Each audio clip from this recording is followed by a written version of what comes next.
चीन की राजधानी बीजिंग में जगह जगह सीसीटीवी कैमरे लगे हैं। ऐसे हाईटेक कैमरे जिन्हें बायोमेट्रिक्स की समझ होती है, यानी सड़क पर आप कहीं भी चल रहे हैं, कैमरा आपको देख रहा है, आपको पहचान रहा है और आपका डाटा जमा कर रहा है। क्या ये भविष्य की स्मार्ट सिटीज की एक झलक है? ये समझने के लिए आज स्टूडियो में हमारे साथ है पीयूष धवन, जो जर्मन चांसलर फेलोशिप के तहत आप यहाँ रिसर्च कर रहे हैं, फ्यूचर सिटीज पर आप काम कर रहे हैं। बहुत बहुत स्वागत है आपका मंथन में। आप सबसे पहले हमें ये बताएं कि जैसे चीन का मैंने उदाहरण दिया, क्या ऐसी होंगी स्मार्ट सिटी? होता क्या है स्मार्ट सिटी का मतलब? ऐसे हो सकती है स्मार्ट सिटीज, और इंडिया में भी इस पे काफी काम चल रहा है। स्पेशली जो स्मार्ट सिटीज मिशन इंडिया में गवर्नमेंट ऑफ इंडिया ने नया लॉन्च करा है, जहाँ पर 100 शहरों को मॉडर्नाइज करने की बातें हो रही है। वो एक इस पहलू पे भी देख रहे हैं, जहाँ पर सब चीजें डिजिटल होगी, हमारे डिवाइसेस एक दूसरे के डिवाइसेस से कनेक्ट होंगे, बातें करेंगे। एक ट्रैफिक लाइट, एक गाड़ी से भी बात कर सकते हैं जिससे कि ट्रैफिक एकदम से फ्लो हो सके और ज्यादा कंजेशन ना हो। तो ऐसे एक झलक हम इंडिया में भी काफी फ्यूचर में बिल्कुल देख सकते हैं, कुछ सालों में देख सकते हैं। टेक्नोलॉजी के अलावा भी कोई एस्पेक्ट होता है स्मार्ट सिटी?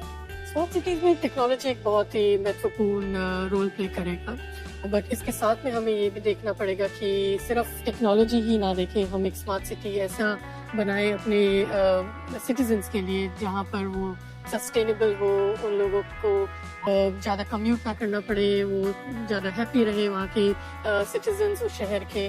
तो हमें एक ऐसा पहलू देखना पड़ेगा जहाँ पर हम स्मार्ट सिटीज लिवेबल बनाए और सस्टेनेबल बनाए। आप भारत का उदाहरण दे रहे हैं, हम भारत पर लौटते हैं, पहले जर्मनी की एक झलक देखते हैं। भारत में 100 स्मार्ट सिटीज पर काम चल रहा है, वहीं यहाँ जर्मनी में भी कई शहरों को स्मार्ट सिटी का दर्जा मिला हुआ है। बर्लिन, फ्रैंकफर्ट और कोलोन जैसे शहर इसमें शामिल हैं। और जर्मनी का सबसे ज्यादा स्मार्ट शहर माना जाता है हैम्बर्ग। तो हैम्बर्ग में स्मार्ट सिटी प्रोजेक्ट किस तरह से चल रहा है, आइए देखिए इसकी एक झलक।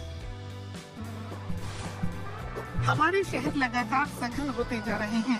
लोगों को नए रास्तों की जरूरत पड़ रही है।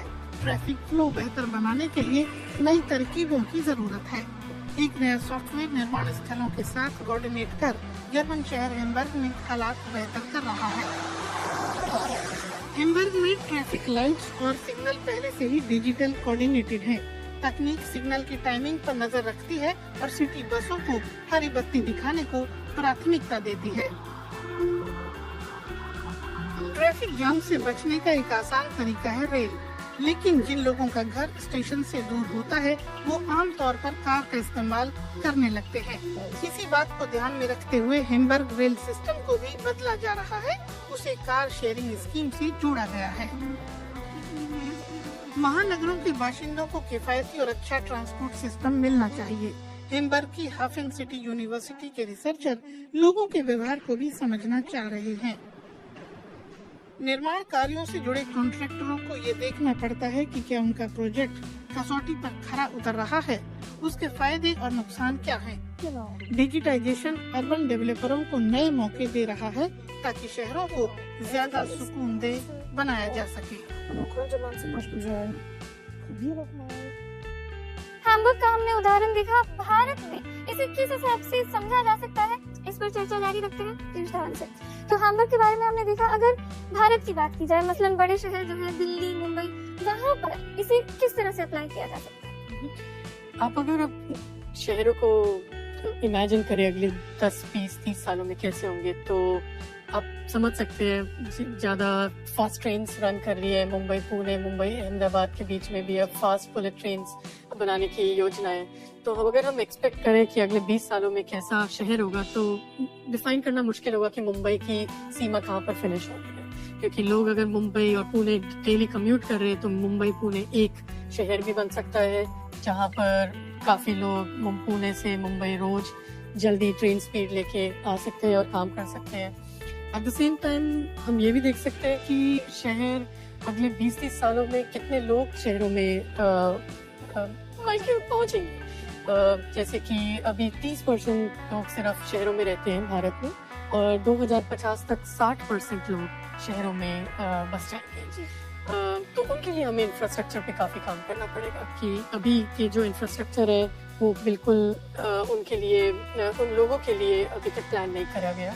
और अगले 20-30 सालों में हमें सोचना पड़ेगा कि वो शहर कैसे विकसित होंगे, उन लोगों को क्या उतना खाना पीना मिल सकता है, सुविधाएं कैसे मिल तो सकती जैसे है? आप वुपरटाल में काम कर रहे जी। हैं, अगर आप जर्मनी से उसकी तुलना करते हैं तो आपको किस तरह की सिमिलैरिटीज, किस तरह के अंतर नजर आते हैं?